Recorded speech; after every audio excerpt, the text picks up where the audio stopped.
As I mentioned in the last week or 2 weeks ago, the first real technology of the humankind was the domestication of fire. This is the first milestone. This is the first break from the world of animal to the direction of civilization. Each of that produced the most important consequences of technology: power and dependence, fuel demand, and the pollution. Other important consequence of human evolution and the change of digestion increased the size of brain. The first guess today, which was the reason that the man brain is larger than the women's brain. Why? Man brain is larger than the women brain. Why? I don't know. You don't know. Okay, the real answer for that, the body of women is a smaller one. It's called a dimorphism. Yeah. 10 to 15% of body is a smaller one. Smaller the hands, smaller the foot, smaller the ears, everything is smaller one. No any technological and the performance consequence, not clever the man compared with the women, only the size are different. A smaller man, smaller brain. Therefore, it's depend only the size.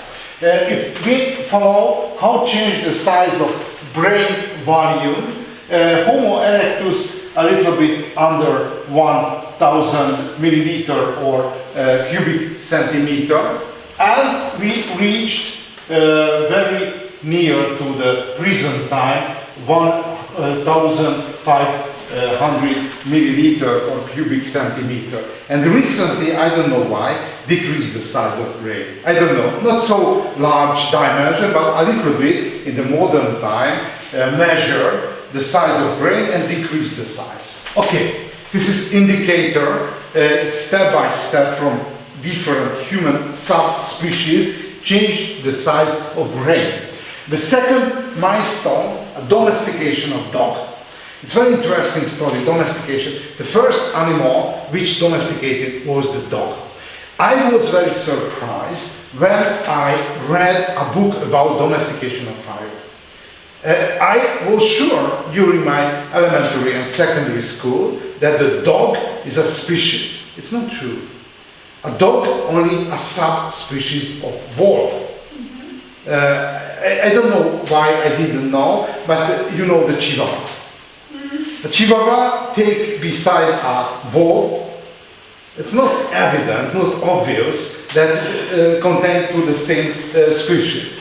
Okay, domestication of dog, according to DNA reconstruction, might happen a little bit after 100,000 years ago, and the first archaeological evidences about the domesticated dogs it's found around 30,000 years ago. And appeared the dog as a hunter, fellow hunter, beside the human community, human clan, on the picture on the cave.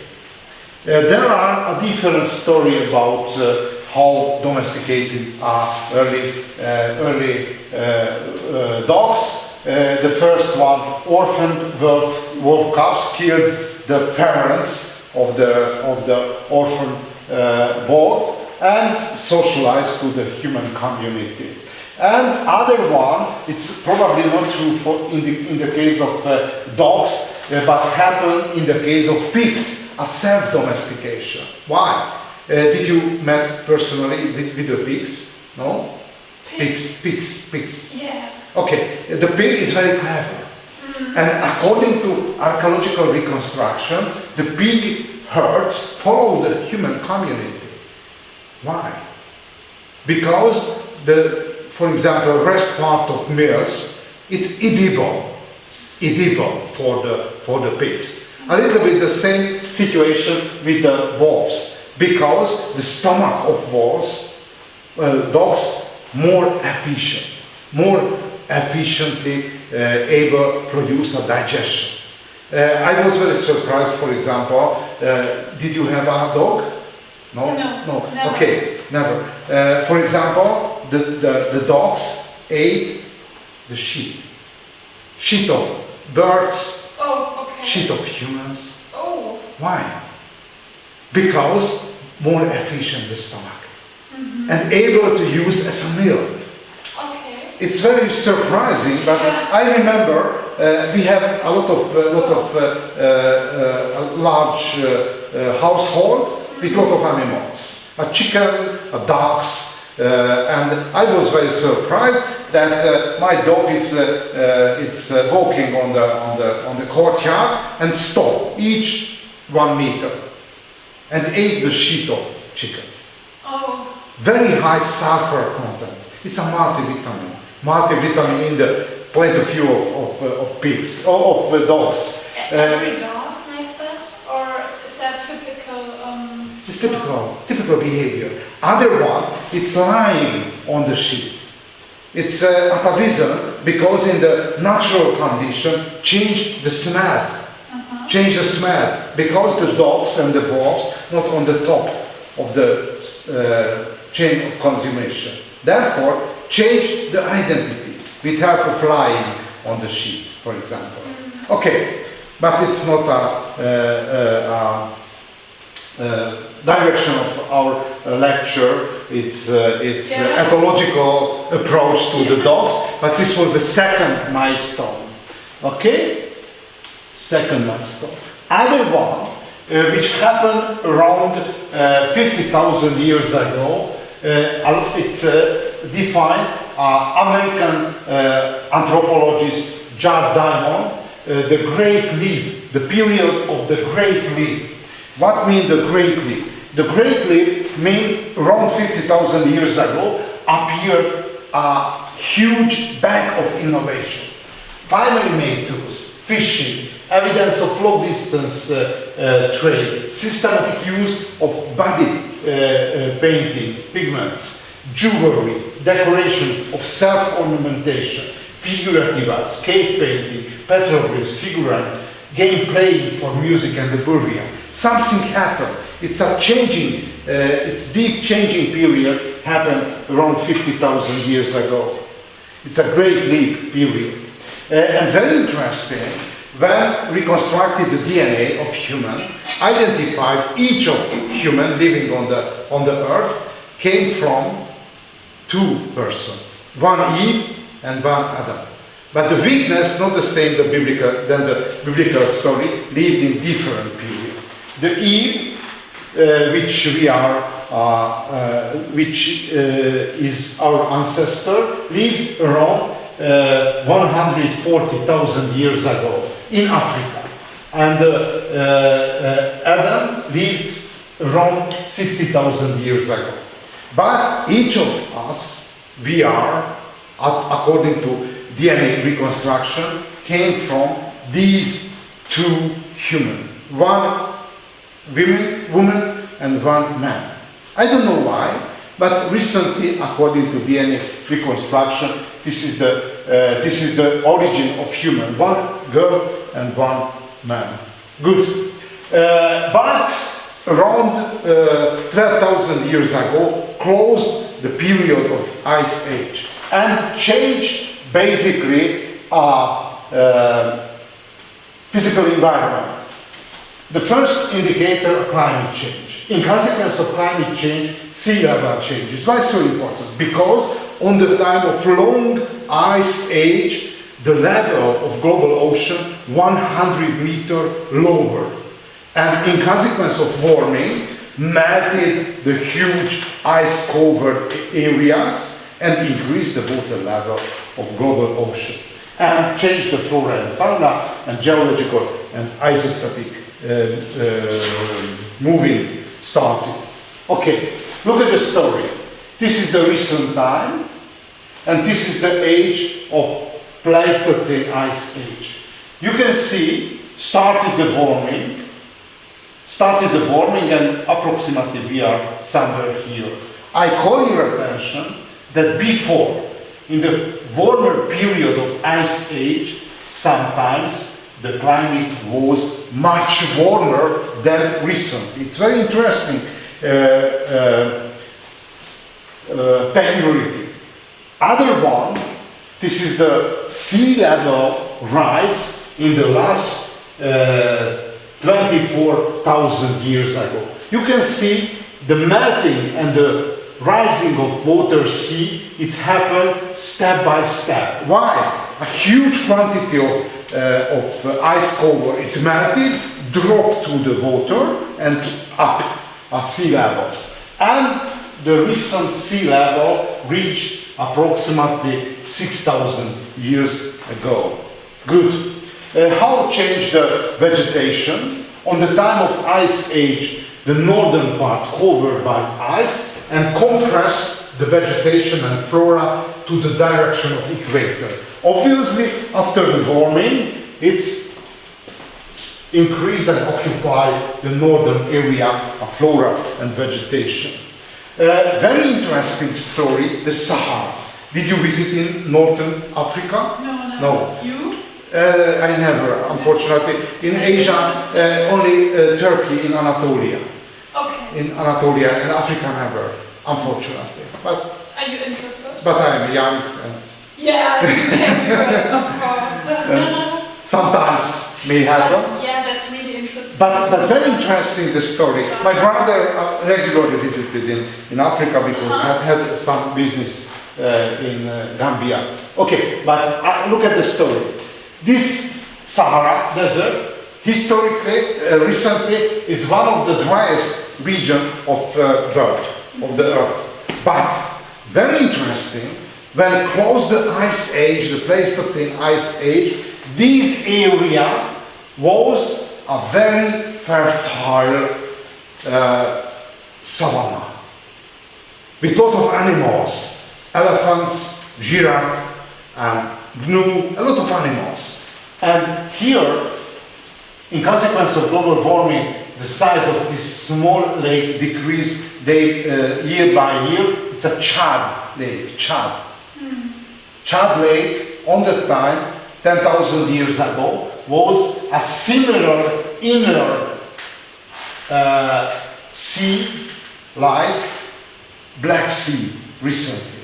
It's a large area with fishermen, with sailing, with sailors and vessels. But the petroglyphs verified inner part of the Sahara that lived, for example, elephants, lived deers, and lived humans in this area, and changed the climate and started the desertification. Decreased the size of Chad Lake and desertified this area, which started for 5,000 years ago. 5,000. Why so interesting? Because the population which lived in the former time fertile area died or escaped. Which is the good place for escape? Nile River.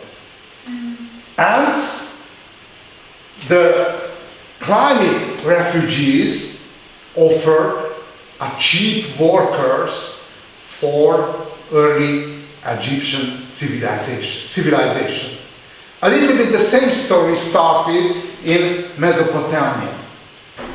And the Tigris and Euphrates, it's an area of survival from Syrian desert. You know, it's possible you know the story that Moses, on the time of Moses, the Jews lived in Egypt. The lowest rank of civilization, the worker, the case workers.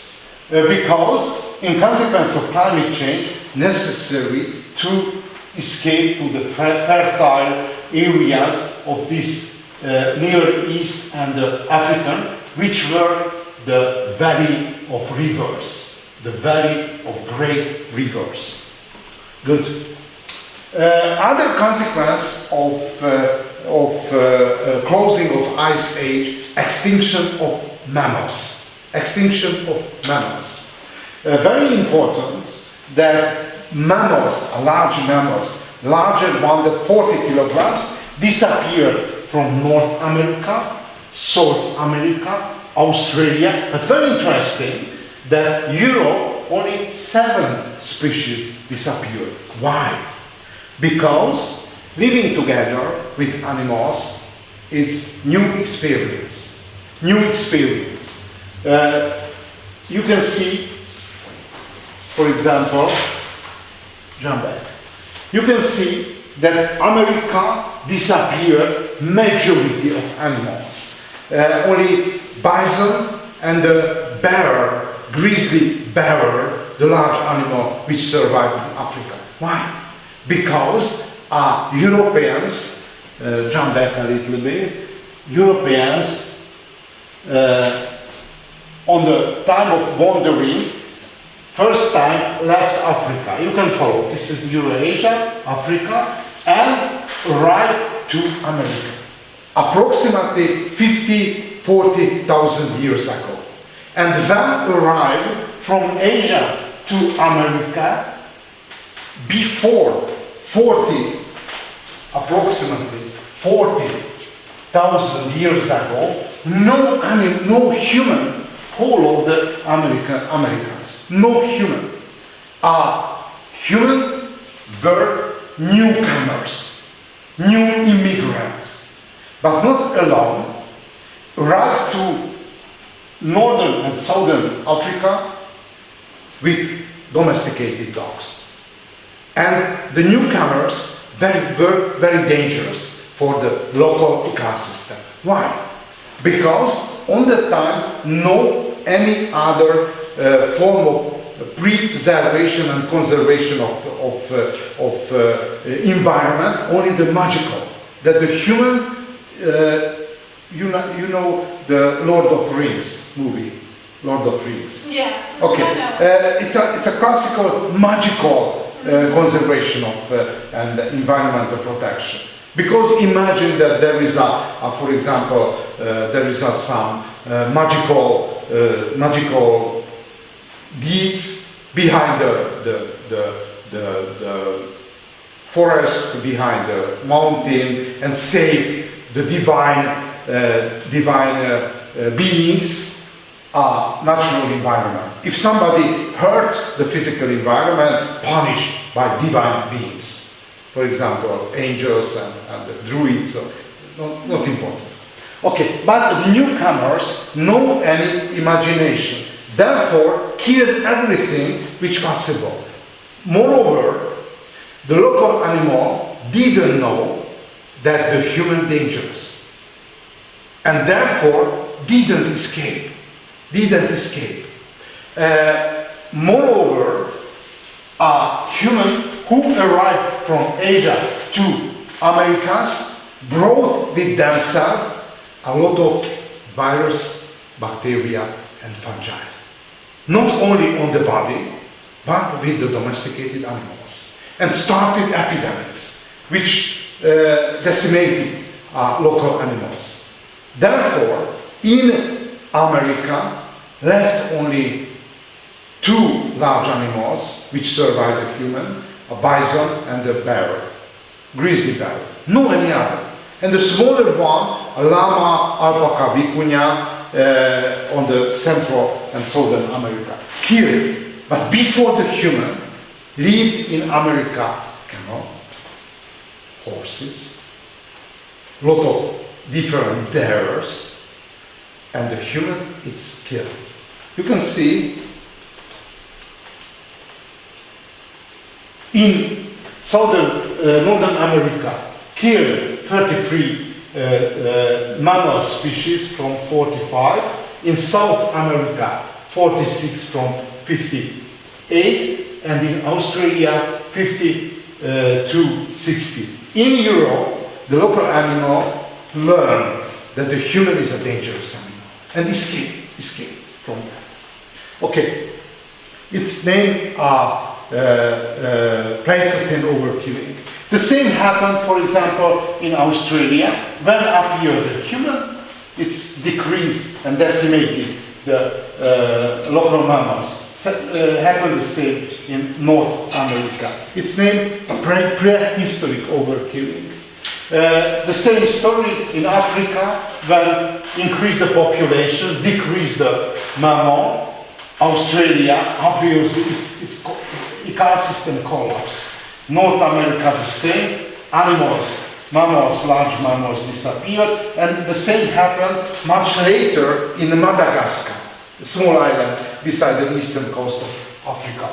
Okay, three indicator of decrease of local ecosystem, climate change, overkilling of human, and the hyper disease, which brought the immigrant with themselves. Okay, this is the map of great wandering of human.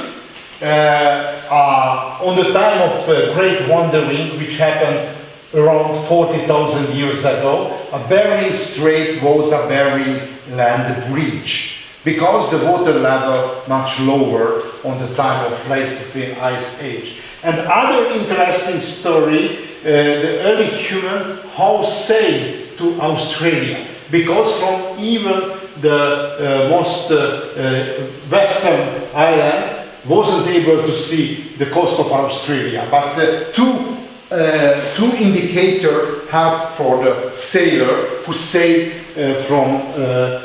from Malaysia and Indonesia to Australia. The first indicator, the wandering animals, wandering birds. The same story what happened in the Viking Age, one from Iceland, the ducks fly to Greenland. And the Viking sailor only followed the wandering birds. The same happened probably in the case of Australia. Other indicator of existence of great continental unit, that which is the disaster of Australia. Great drought climate, therefore the savanna burn. And if bush burn, made a very high smoke tower. And from very far, it's visible a smoke tower, a burning steppe area inside of Australia. And sailed in this direction and destroyed the local vegetation and fauna.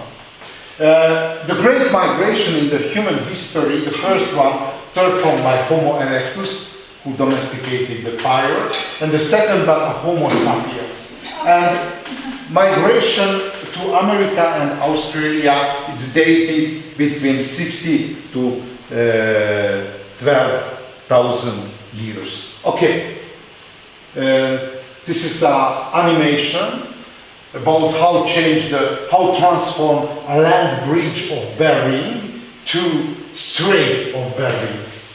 Increase the water level of the Arctic Ocean and open it. But on the Ice Age, it was normal that wander from Asia to America. Okay, jump to the next. Immigration to Australia. You can see that the most western Indonesian island wasn't able to show directly Australia, but the bird and the natural disaster, the fire, indicate location of Africa. If we try to describe the long process of human evolution, for example, one indicator might be a population level. A human population reached the first million on the Paleolithic age, 10 million Neolithic age, 100 million in the Bronze Age, 1 billion, it means British English, 1 million on the Industrial Revolution at the beginning of 19th century. And very interesting, it's an open question which first time historical demographer Massimo Livi Bacchi asked when we'll reach the 10 billion, because recently it's a change around 8 billion or million. But very interesting, probably it's possible I told to you that according to demographical forecast, will stop the increase of population. I spoke about the demographical transformation. Okay, you know, it will stop. The modernization decrease the level of fertility and improve the life expectancy. Good. This is only interesting. Did you visit it in Scandinavia? Yeah. Okay. I visited me similarly. Short 2 or 3 weeks I lived in Norway. 3 weeks in Sweden, 2 weeks in Finland, everywhere. I'm part of geographer, and this is a part of my job. Okay, why interesting? Because this area increased year by year, the size of the country, not for the military operation, but natural reason. Because on the time of Ice Age, a huge quantity of ice cover pushed down Scandinavia. And it's like, for example, a football ball. You push and you interrupt the pushing, it's made a correction. The same happened in the case of Scandinavia. During the more than 2 million years ago, pushed down the ice weight with 260 meters. And recently, without ice cover, made a correction. 1 meter per 1 century. Interrupt or closed ice age 12,000 years ago. Therefore, it rose up with 120 meters, but left yet 140 meters. Therefore, year by year, the size of the countries, Denmark, Norway, Sweden, and Finland increased without military operation, because these continental element rising up. This is the consequence of closing of ice age. It's geological interesting. Good. Jump to the next slide.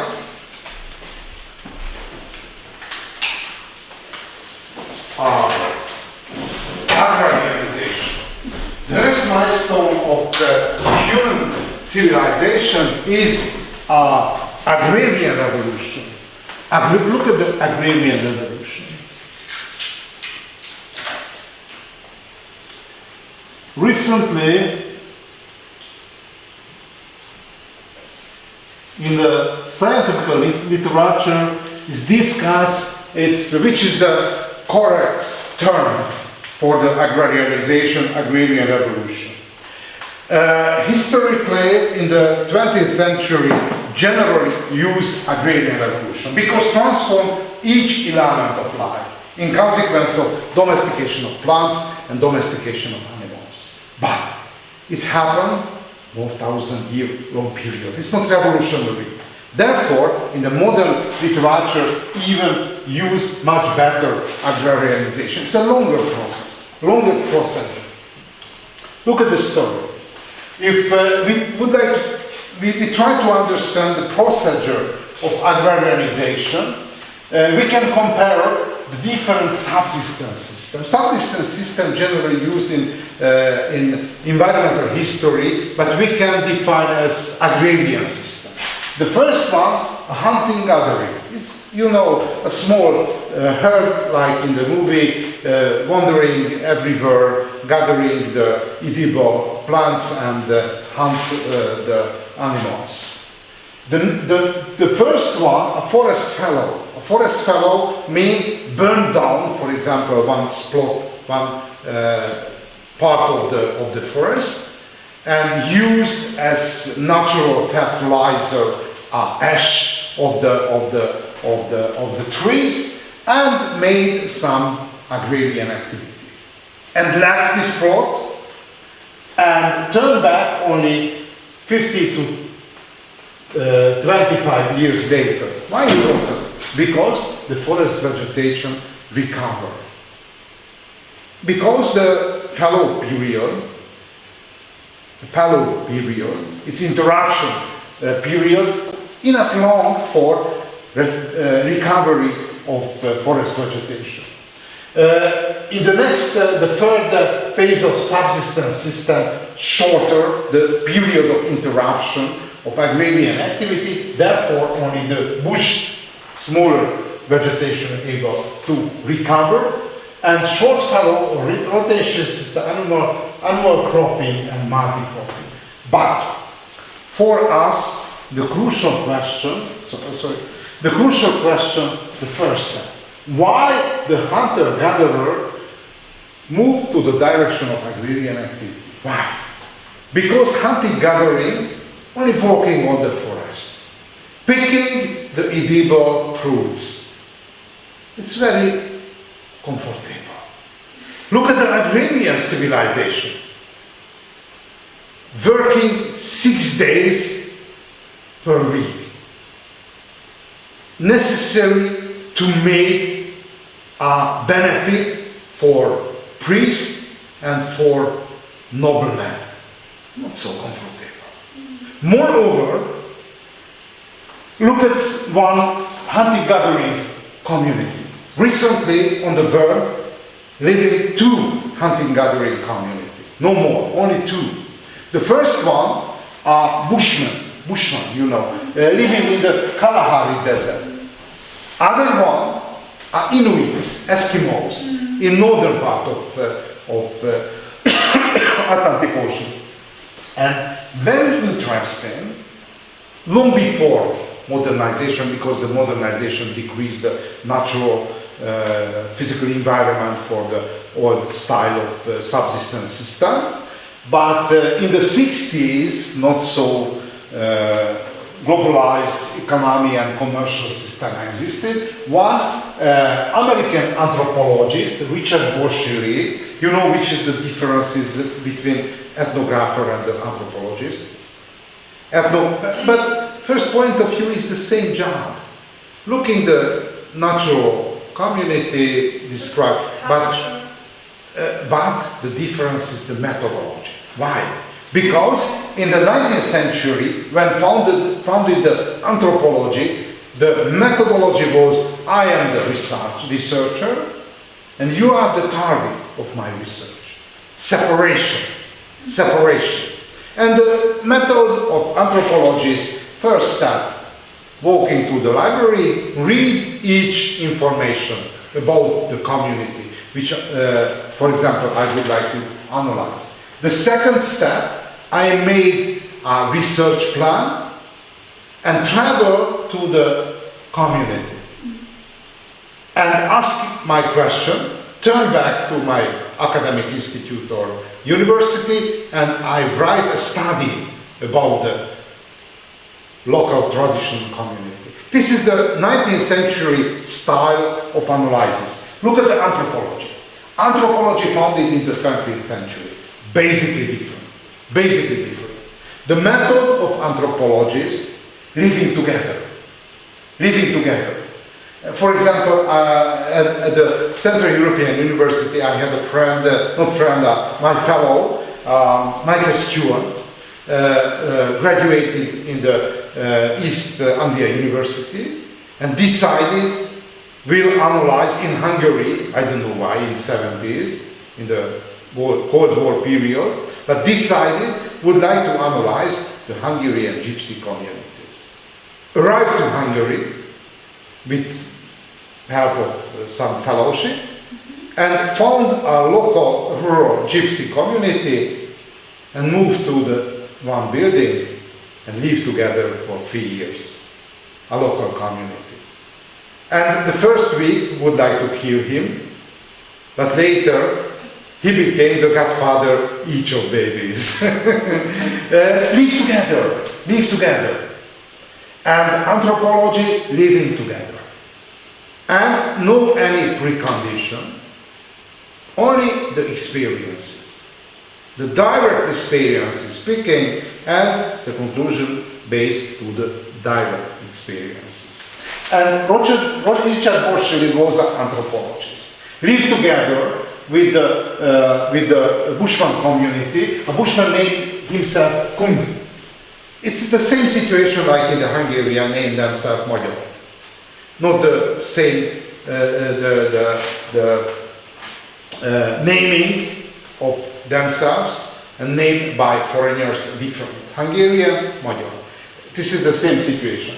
Other one, the foreigners named them Bushmen, but Bushmen named themselves Kung. And it was a very surprising research results because classical ethnography imagined that the people living in the traditional society very peaceful, very kind. It's not true. It's not true. It's not true.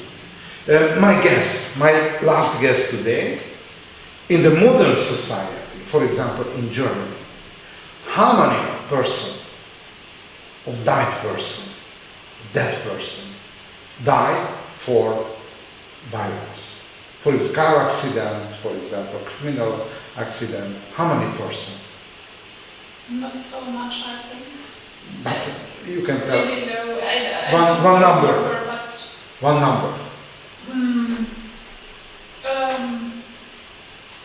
100,000 per year. How many percent? How many percent? 100,000. 100,000.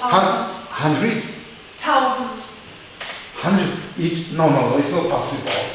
100,000 is whole of the. No, 100,000 people. Yeah. But how many percent? Person. How many percent? A percent. Percent. You mean percent. Sorry, I understand. Persons. Person. Yeah. I think 2%. Yeah. 2. 1. Not so far. 1 person. Okay. 1 person. But the Kungsman society, 30 to 40%. Very, very high. The traditional society, if we are looking at the trajectory of civilization, the people became step by step more peaceful. Recently you have a knife. You have not a knife on your pocket, I suppose. But for example, when I lived in my village, each of my friends had a knife. Yeah, because it's a multifunctional device. For example, I would like to cut something. It's very useful. And for a long time, when I lived in urban area, I brought a knife. Okay. That's so dangerous. For example, when invited to me foreign ministry in Budapest and signed the metal gates and asked me, so why? Because in modern civilization, monopolize the violence by policeman, by soldier, but in traditional time, for everybody might be user of violence. If looking, for example, Middle Ages, high Middle Ages, master of household, for example, a father of family, might kill everybody without legal consequences. The next milestone in the modern absolute state formed in France, for example, on the time of Louis XIV, the decision, the law of decision about life take the hand to the government. Therefore, the local people didn't kill each other, only the government. And recently, in the modern time, nobody judged to how the name is to kill the people who made criminal affairs. Nobody, because eliminated. In the traditional time, for example, in the Bushman community, 30 to 40, more than 1/3 of people lived in consequence of violence. And I remember the story of my father, who was born at the beginning of 20th century, that, for example, in the dancing fest in the villages, picking each other, the boys. It was a normal. The violence was a part of everyday's life. But generation by generation, modern society became step by step more peaceful. For example, during my childhood, physical punishment, elementary school, was elementary. And nobody's surprised. Recently, it's not elementary. If, for example, somebody punched each other, it became a scandal. A scandal. A scandal. But I didn't live in the Middle Ages, only in the 60s and 70s. The physical punishment, it was elementary. It's not good, not bad, it's bad to my mind, anyway, but it was a normal, much cruel was the traditional society. Other interesting question, not the last who was the last, but this is how long work for survival in the Kalahari Desert, one bushman? How many days? 1 week time. 1 week time, how many days necessary to gathering the edible plants and the fruits, or hunting for plants? How many days? 7, I think. 7? No, 2. 2 days. Okay. 2 days. Why? Because no sophisticated needs, no great car, nobody necessary great building, only directly which necessary to eat and use. Look at for example, clothes of them. It's a minimalism. It's a minimalism. And even not so hospital physical environment like a Kalahari Desert, 2 days enough for survival. It's much better physical environment, 1 day or half day. Not surprising, looking back, when transformed to agrarian activity, each community wrote a story in the Gilgamesh story in the Bible, the Lost Eden. Lost Eden. When we walked on it and picked the fruits and did necessary work. The story came from the hunting-gathering phase of human evolution. Okay, we will continue with the consequence of agrarianization, but it's very important to mention that this was very comfortable form of the life. Good. Thanks a lot for your